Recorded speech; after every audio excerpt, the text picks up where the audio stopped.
إن الحمد لله نحمده ونستعينه ونستغفره ونعوذ بالله من شرور أنفسنا ومن سيئات أعمالنا.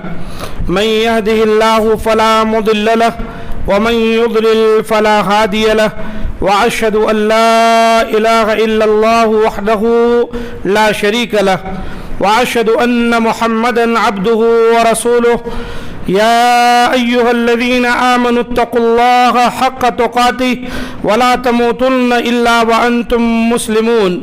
يا أيها الناس اتقوا ربكم الذي خلقكم من نفس واحدة وخلق منها زوجها وبث منهما رجالا كثيرا ونساء، واتقوا الله الذي تساءلون به والأرحام إن الله كان عليكم رقيبا. يا أيها الذين آمنوا اتقوا الله وقولوا قولا سديدا يصلح لكم أعمالكم ويغفر لكم ذنوبكم، ومن يطع الله ورسوله فقد فاز فوزا عظيما. أما بعد، فإن خير الحديث كتاب الله، وخير الهدي هدي محمد صلى الله عليه وسلم، وشر الأمور محدثاتها، وكل محدثة بدعة، وكل بدعة ضلالة، وكل ضلالة في النار. قال الله تبارك وتعالى في القرآن المجيد والفرقان الحميد: فأعوذ بالله السميع العليم من الشيطان الرجيم من همزه ونفخه ونفسه. بسم الله الرحمن الرحيم. إنا أنزلناه في ليلة مباركة إنا كنا منذرين فيها يفرق كل أمر حكيم. رب اشرح لي صدري ويسر لي أمري واحلل عقدة من لساني يفقه قولي. رب زدني علما. ربنا لا علم لنا إلا ما علمتنا إنك أنت العليم الحكيم. معزز سامعین کرام، آج کے خطبہ مسنونہ کے بعد قرآن حکیم سورۃ الدخان کی 3 اور 4 نمبر کی آیت تلاوت کی گئی ہے. ان دونوں آیتوں میں اللہ تعالی نے اس بات کی خبر دی ہے کہ انا انزلناہ فی لیلۃ مبارکہ، کہ یقیناً ہم نے اس یعنی قرآن کو مبارک رات میں نازل کیا. انا کننا منذرین، بے شک ہم ڈرانے والے ہیں. فیہا یفرق کل امر حکیم، اس رات میں ہر مضبوط کام کا فیصلہ کیا جاتا ہے.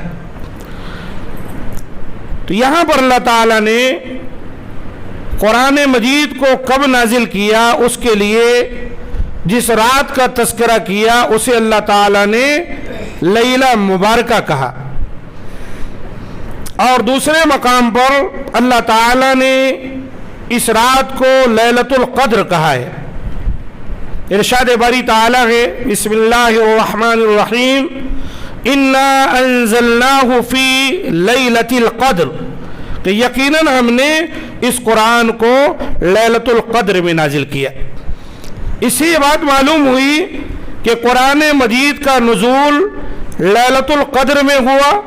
لیلۃ القدر اور رمضان کے مہینے کی راتوں میں سے ایک رات ہے، اور اسی رات کا ایک نام لیلہ مبارکہ بھی ہے، یعنی مبارک رات.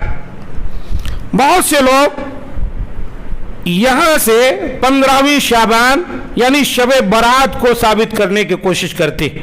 کہتے ہیں یہاں پر لیلہ مبارکہ سے مراد شب برات ہے. حالانکہ یہاں لیلہ مبارکہ کہہ کر اللہ تعالیٰ نے فرمایا کہ اس میں اللہ نے قرآن کو نازل کیا. اگر کوئی لیلہ مبارکہ سے 15ویں شعبان کی رات مراد لیتا ہے شب برات، جو کہ خود ساختہ نام ہے، قرآن و سنت سے ثابت نہیں ہے.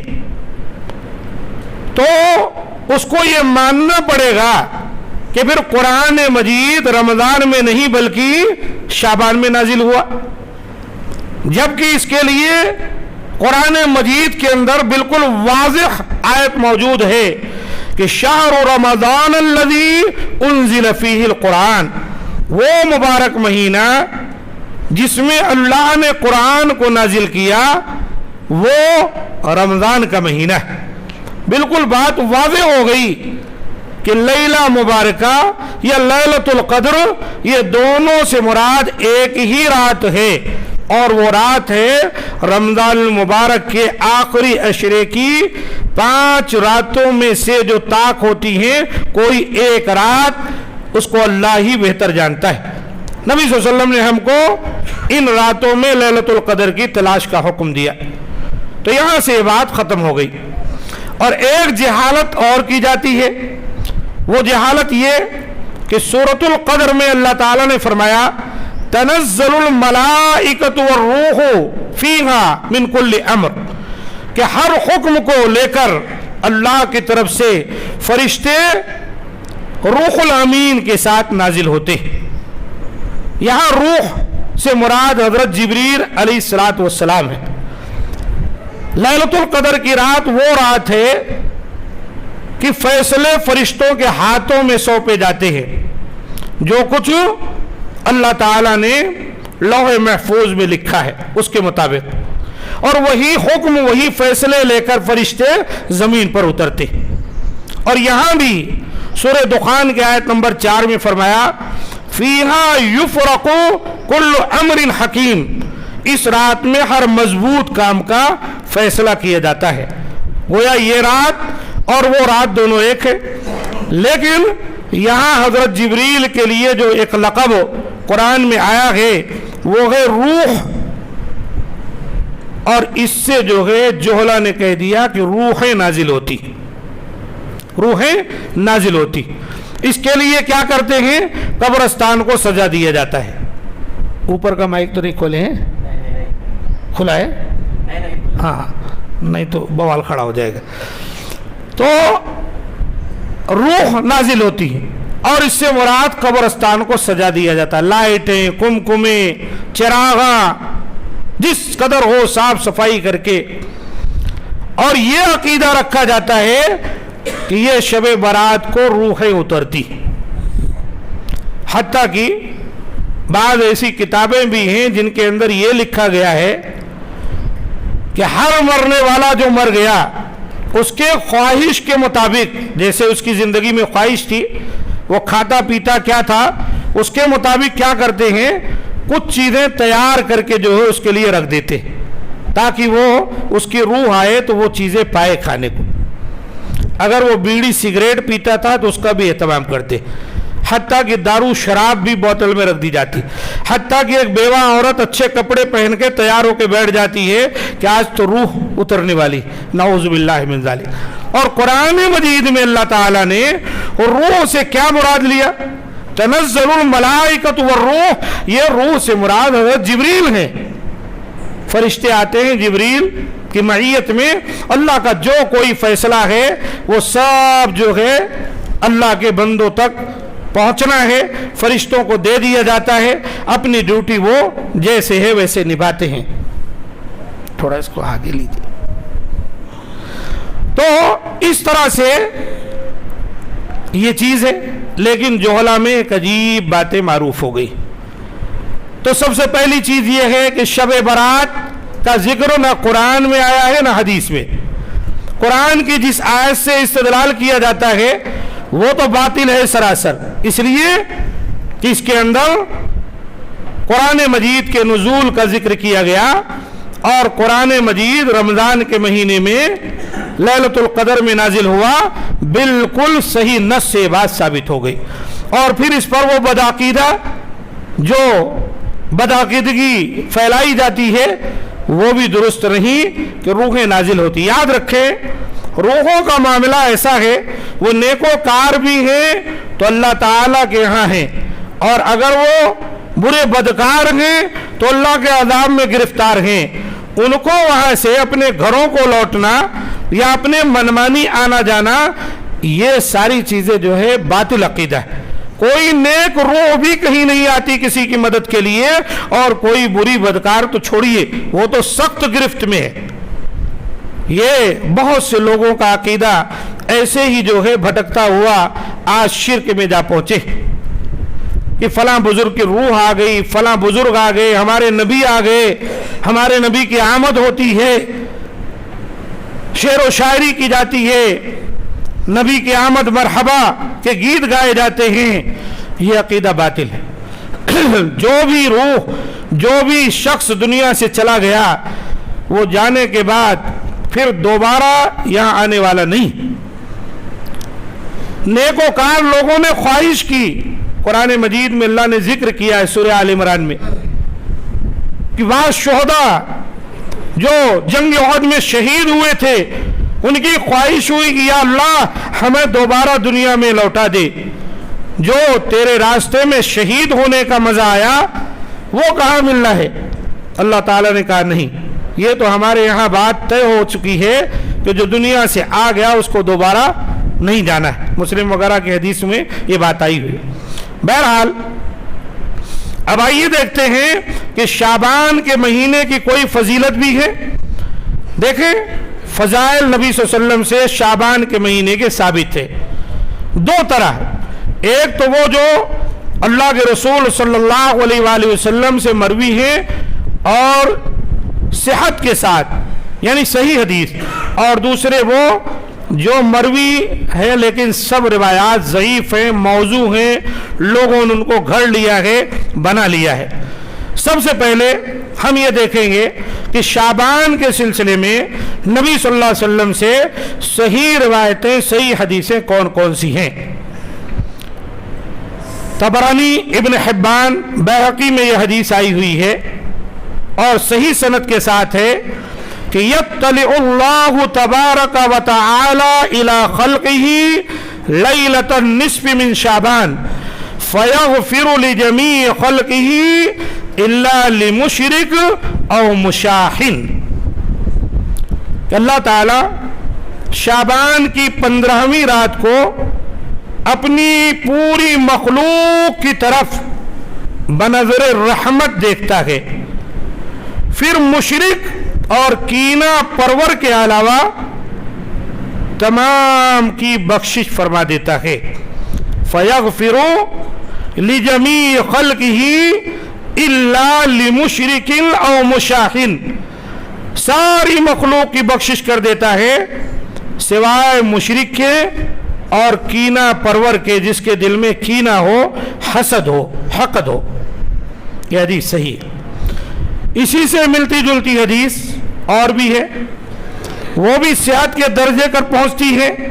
علامہ ناصر الدین البانی رحمۃ اللہ علیہ نے جو حدیث آپ کے سامنے پیش کی گئی اس کے تعلق سے کہا وَجُمْلَةُ الْقَوْلِ أَنَّ الْحَدِيثَ بِمَجْمُوعِ هَذِهِ الطُّرُقِ صَحِيحٌ بِلَا رَيْبٍ۔ خلاصہ یہ ہے کہ حدیث تمام طرق کو اکٹھا کر کے دیکھا جائے تو صحت کے درجے تک پہنچ جاتی ہے۔ یہ بات انہوں نے اپنی معروف کتاب السلسلۃ الصحیحہ 1144 نمبر حدیث میں بیان کی۔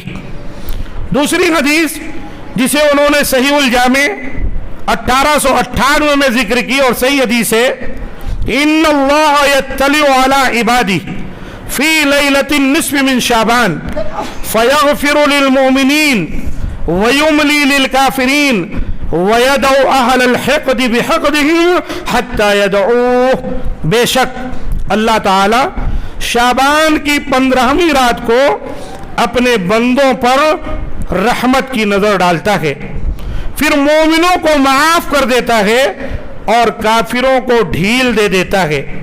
ڈھیل اس لیے کہ وہ ایمان لے آئیں، توبہ کر لیں۔ وَيَدْعُ عَلَى الْحِقْدِ بِحَقْدِهِمْ، اور کینہ پرور لوگوں کو چھوڑ دیتا ہے یہاں تک کہ وہ اپنے دلوں کو کینہ سے پاک کر دیں۔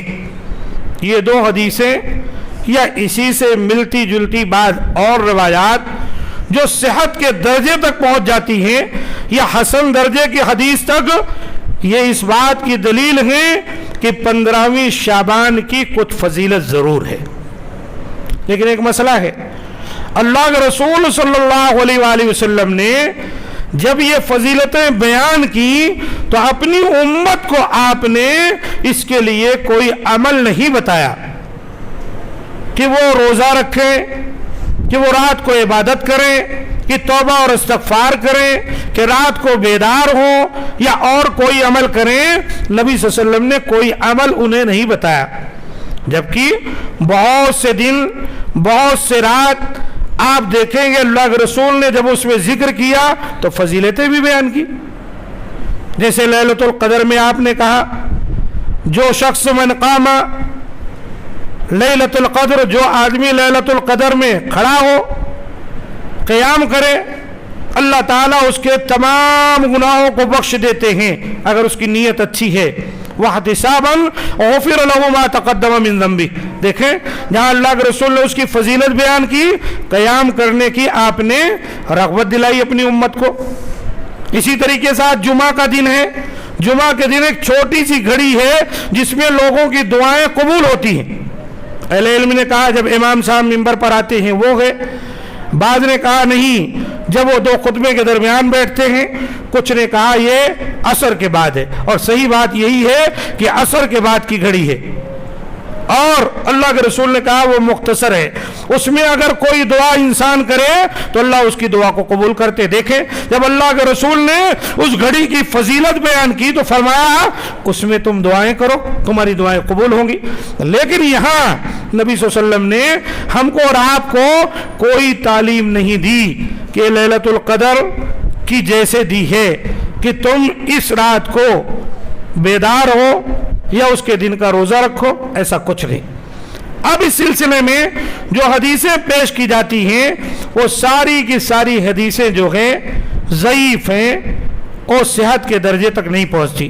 ایک حدیث اس طرح پیش کی جاتی ہے، ان اللہ تبارک و تعالی ینزل لیلۃ النصف من شعبان الى السماء الدنیا فیغفر لاکثر من شعر غنم کلب۔ یہ روایت ترمذی میں، ابن ماجہ میں آئی ہے، ضعفہ الالبانی، علامہ البانی رحمۃ اللہ علیہ نے ضعیف کہا کہ بے شک اللہ تبارک و تعالی شعبان کی 15ویں رات کو آسمان دنیا پر اترتا ہے، پھر اتنے لوگوں کی مغفرت کرتا ہے جتنے بنو کلب کی بکریاں پالتے تھے، جتنی بکریاں ان کی ڈھیر تھیں، تو کہا جتنے ان کے بکریوں کے بال ہیں اتنے لوگوں کی بخشش کر دی جاتی ہے۔ تو یہ حدیث ضعیف ہے، اس کو ضعیف امام ترمذی نے خود کہا اور امام بخاری نے بھی اسے ضعیف کہا، تو اس طرح کی باتیں۔ اسی طرح ایک حدیث اس طرح پیش کی جاتی ہے کہ جو شخص نصف شعبان یعنی شعبان کی 15ویں رات کو قیام کرے اور اس کے دن کا روزہ رکھے تو اللہ تعالی اس کی بخشش کرتا ہے۔ روایت اس طرح ہے، فَإِنَّ اللَّهَ يَنزِلُ فِيهَا لِغُرُوبِ الشَّمْسِ إِلَى سَمَاءِ الدُّنْيَا فَيَقُولُ، اللہ تعالی رات کو نازل ہوتا ہے 15ویں شب کو اور پھر اپنے بندوں سے کہتا ہے کوئی ہے جو استغفار کرے بخش دوں، کوئی ہے رزق طلب کرے رزق دوں، کوئی ہے جو بیماری میں ہو اسے عافیت دوں، کوئی ہے جو سوال کرے اسے عطا کروں، اسی طرح فجر طلوع ہونے تک۔ یہ روایت بھی ضعیف الجامع میں آئی ہے اور موضوع روایت ہے، یعنی گھڑی ہوئی روایت، اس کی کوئی اصل ہی نہیں ہے۔ تو اسی طرح آپ دیکھیں گے کہ شعبان کی فضیلت میں جتنی روایتیں پیش کی جاتی ہیں چند ایک کو چھوڑ کر سب کی سب ضعیف ہے، جس میں کچھ عمل کرنے کا حکم ملتا۔ اس کے برعکس یہ شعبان کے 15ویں شب کو اللہ تعالی آسمان دنیا پر نازل ہوتا ہے اور بندوں کو پکار کر کہتا ہے مانگو میں دوں گا، مغفرت طلب کرو بخش دوں گا، رزق طلب کرو عطا کروں گا، سوال کرو دوں گا۔ شاید اسی لیے لوگ شب برات میں بھیڑ لگا دیتے کہ آج مانگی مراد پوری ہو جائے گی۔ میرے بھائیوں، یہ سال میں شب برات کو نہیں بلکہ ہر رات اللہ تعالی یہ اعلان کرتا ہے، فضیلت تو شب برات کی تب ہوتی جبکہ واقعتاً اسی رات یہ اللہ کی جانب سے بخشش کا اعلان ہوتا ہو. الحمدللہ یہ تو ہر رات اللہ تعالیٰ کے یہاں سے ہم کو اور آپ کو اعلان کیا جاتا ہے. صحیح بخاری اور صحیح مسلم میں حدیث آئی ہے کہ ینزل ربنا تبارک و تعالی کل لیلۃ الی السماء الدنیا حین یبقى ثلث اللیل الآخر. وہاں پر یہ ہے کہ اللہ تعالیٰ رات ہوتے ہی نازل ہوتا ہے. یہاں یہ ہے کہ جب ثلث رات باقی رہ جاتی ہے، 2 ثلث جب گزر جاتے ہیں اور ثلث رات باقی رہتی ہے جب اللہ تعالیٰ نازل ہوتا ہے. جو دنیا سے آسمان ہمیں نظر آ رہا ہے، اللہ کیسے نازل ہوتا ہے ہم اس کی کیفیت نہ جانتے ہیں نہ بیان کر سکتے ہیں. اس کے بارے میں ہم یہی کہیں گے جیسے ہمارے اسلاف کہتے تھے، جیسے اللہ تعالیٰ کے شایان شان ہے اللہ تعالیٰ ویسے نازل ہوتا ہے. اور اللہ تعالیٰ کہتا ہے من یدعونی فاستجیب لہ، کون ہے جو مجھ سے دعا مانگے تو میں اس کی دعا قبول کر لوں. من یسألنی فاعطیہ، کون ہے جو مجھ سے سوال کرے میں اس کو نواز دوں. من یستغفرنی فاغفر لہ، کون ہے جو مجھ سے استغفار توبہ کرے اور میں اس کو بخش دوں. یہ ہر رات جب 1/3 رات باقی رہ جاتی ہے، یعنی جس وقت ہم اٹھ کر سحری کرتے ہیں، فجر کی اذان ہونے سے پہلے یہ وقت ہوتا ہے، اس وقت اللہ کے یہاں سے ہر رات یہ آواز آتی. ہر رات اٹھ کر ہم عبادت کریں، ہر رات اللہ سے مانگیں. جو کام ہر رات اللہ کے یہاں سے ہمیں دیا گیا ہو موقع کرنے کا، اس کے لیے پھر شب برات اور شعبان کی نصف رات کا انتظار کرتے بیٹھنا یہ کہاں کی ضرورت ہے؟ اور کون سی عقل مندی ہے کہ اس کی فضیلت کو مانا جائے؟ جب اللہ تعالیٰ ہر رات اپنے بندوں کو اعلان کر رہا ہے کہ مجھ سے طلب کرو میں تمہاری بخشش کر دوں گا، میں تمہیں عطا کروں گا، میں تمہیں نوازوں گا. تو اسی طریقے سے ہم کو اور آپ کو سمجھنا چاہیے کہ بدعت بہت بری چیز ہے. اسلاف کہا کرتے تھے کہ شیطان کو، ابلیس کو بدعت کا گناہ جو ہے زنا کاری، بدکاری اور بڑے بڑے کبیرہ گناہوں سے زیادہ پسند ہے. کیوں؟ کیونکہ کوئی بھی شخص جب بڑا گناہ کرتا ہے تو اس کے دل میں یہ احساس ہوتا ہے کہ میں گناہ کیا. شراب پینے کے بعد، شراب کے نشے میں دھت ایک شخص ممکن ہے کچھ دیر کے لیے اس کے حواس باقی نہیں ہے، لیکن جب ہوش آتا ہے تو اسے خیال ہوتا ہے کہ میں نے کتنوں کو تکلیف دی، میں کیوں پیتا ہوں، نہیں پینا چاہیے، اپنی عادت سے مجبور ہے. زناکاری، بدکاری میں ملوث شخص یہ سمجھتا ہے کہ میں کوئی نیکی کا کام نہیں، برائی کر رہا ہوں. اور جس شخص کو یہ احساس ہو کہ میں برا کام کرتا ہوں کبھی بھی توبہ کر لے گا. کوئی سمجھایا، کوئی بتایا، کبھی بھی اللہ کی رحمت جوش میں آئی، اس کی بات سمجھ میں آ گئی، توبہ کر لیا. لیکن بدعت جیسے قرآن میں اللہ نے کہا قُلْ هَلْ نُنَبِّئُكُمْ بِالْأَخْسَرِينَ أَعْمَالًا الَّذِينَ ضَلَّ سَعْيُهُمْ فِي الْحَيَاةِ الدُّنْيَا وَهُمْ يَحْسَبُونَ أَنَّهُمْ يُحْسِنُونَ صُنْعًا. اے نبی کہیے میں تمہیں بتاؤں کہ نیکی کرنے کے باوجود، بھلائی کرنے کے باوجود خسارے میں کون لوگ ہیں؟ پھر اللہ تعالیٰ نے اپنے نبی کے ذریعے ہم تک پہنچا. وہ لوگ جو دنیا میں بڑی نیکیاں کرتے رہے، ظل سعیہم فی الحیات الدنیا، دنیا کی تمام نیکیاں ان کی برباد ہو گئی. وَهُمْ يَحْسَبُونَ، اور وہ یہی گمان کیے بیٹھے رہے، سوچتے رہے کہ يُحْسِنُونَ صُنْعًا، کہ بڑا نیک کام کر رہے ہیں. تو یہ بدعت کبھی شب معراج کے نام پر، کبھی شب برات کے نام پر، کبھی محفل میلاد کے نام پر، یہ جو ہم نے بنا لی ہے نا، ان کی کوئی اصل نہیں ہے. آخر نبی صلی اللہ علیہ وسلم پیدا ہوئے تو آپ کی زندگی میں آپ کے پیدائش کا دن نہ جانے کتنی مرتبہ آیا. آپ معراج پر گئے, آپ کی زندگی میں نہ جانے کتنی مرتبہ وہ معراج کی رات آئی.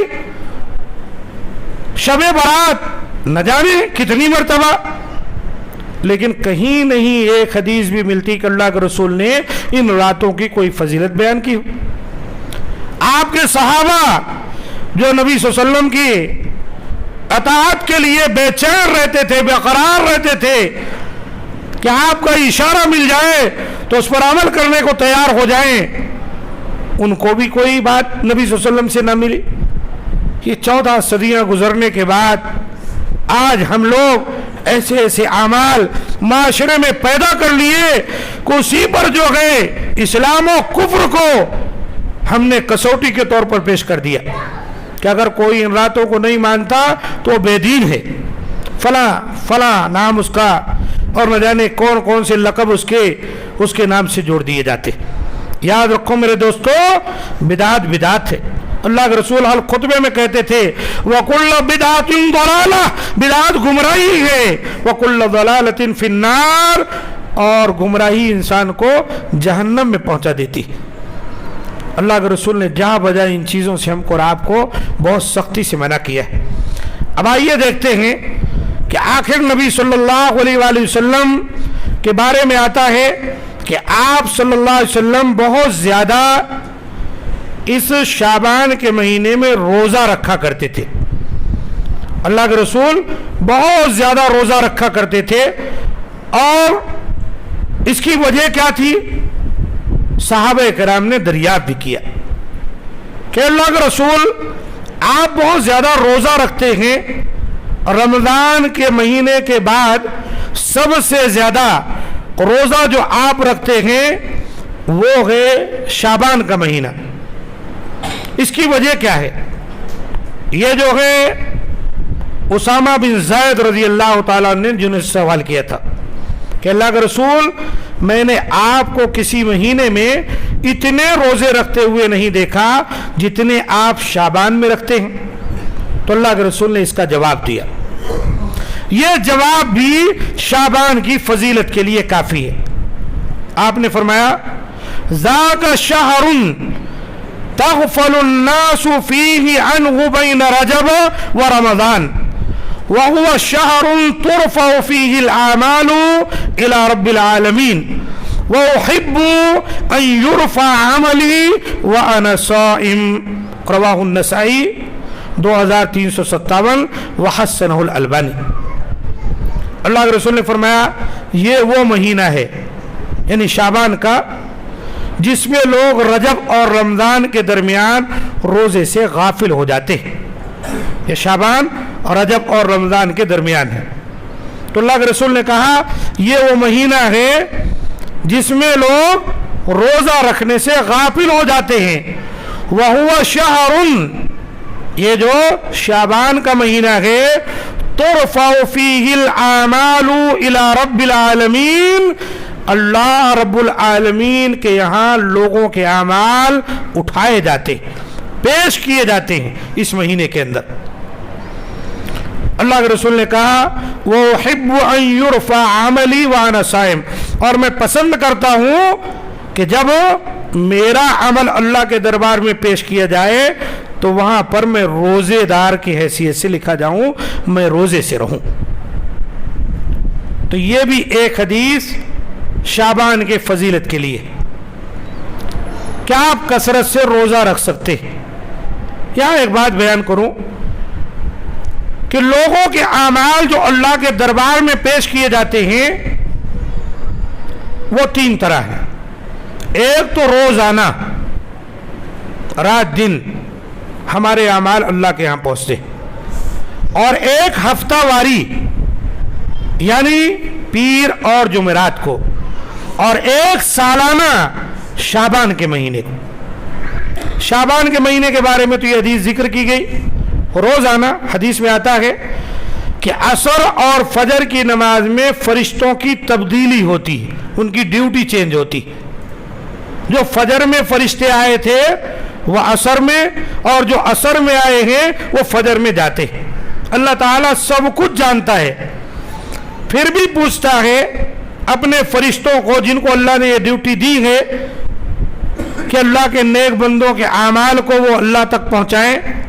کیف ترکتم عبادی، اللہ تعالیٰ کہتا ہے تم نے میرے بندوں کو کس حال میں چھوڑا؟ تو فرشتے کہتے ہیں اے اللہ، جب ہم آئے تب بھی وہ نماز پڑھ رہے تھے اور جب ہم گئے تھے تب بھی وہ نماز پڑھ رہے تھے. اس سے عصر اور فجر کی نماز کی فضیلت ثابت ہوئی کہ اگر ہم اس میں حاضر ہیں مسجد میں تو گویا ہمارا نام روزانہ اللہ تعالیٰ کے ہاں پہنچتا ہے.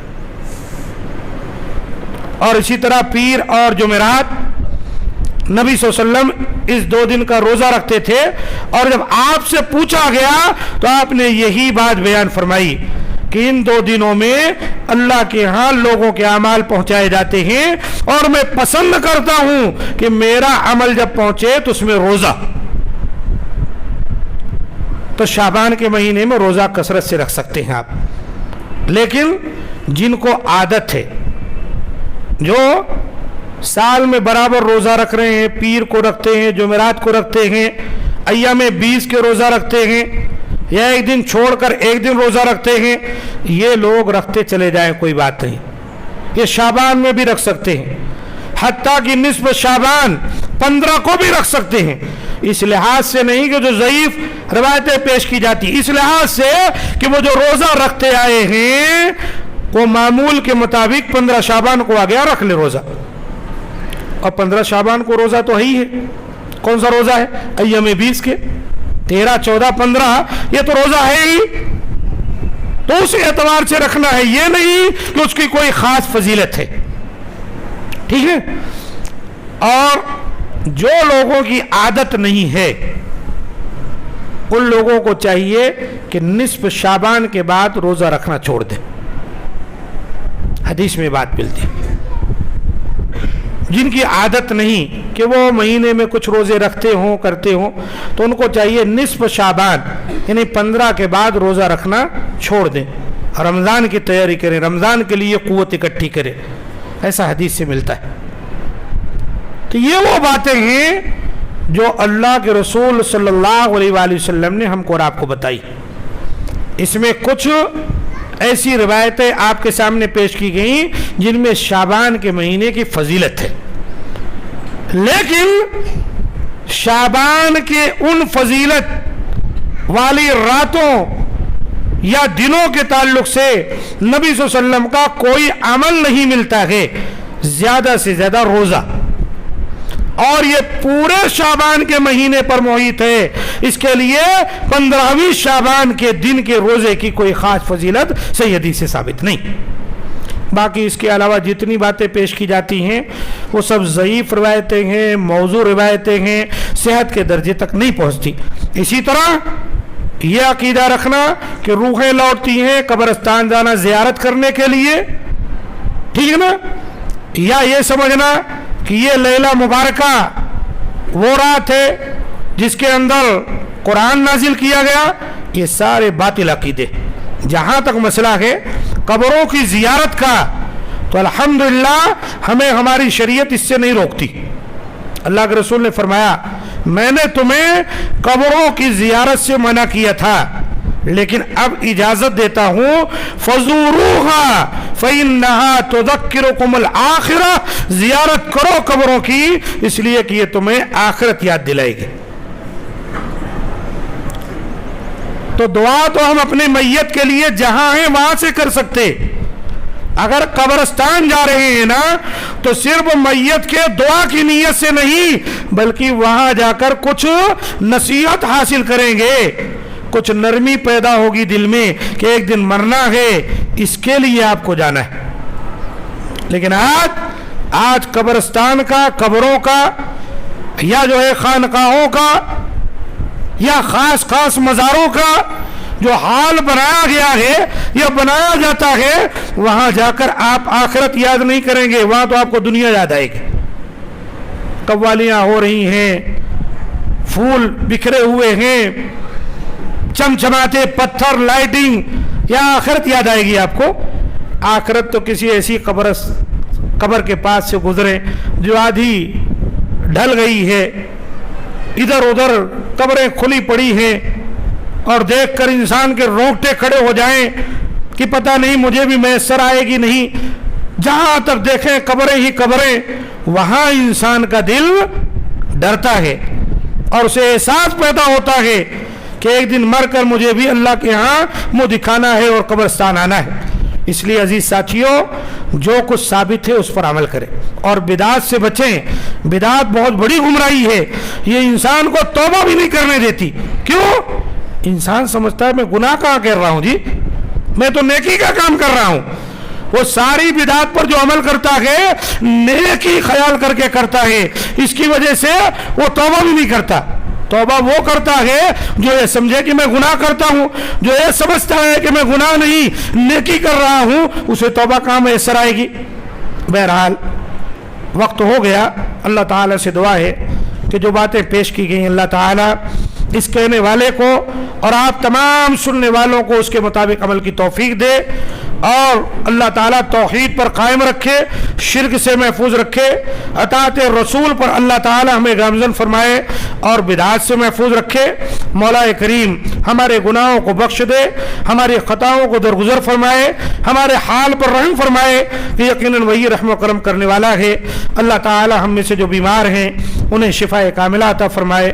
بہت سے لوگ ہیں پریشان حال ہیں، اللہ تعالیٰ ان کی پریشانیوں کو دور فرمائے۔ جہاں کہیں مسلمان رہتے بستے ہیں اللہ تعالیٰ ان کے خون کی، ان کے مال کی، ان کے آبرو کی حفاظت فرمائے کہ یہ یقیناً وہی قادر مطلق ہے، وہی ہماری حفاظت کرنے والا ہے، ہماری دعاؤں کو قبول کرنے والا ہے۔ سبحان ربک رب العزت عما یصفون وسلام علی المرسلین والحمد للہ رب العالمین۔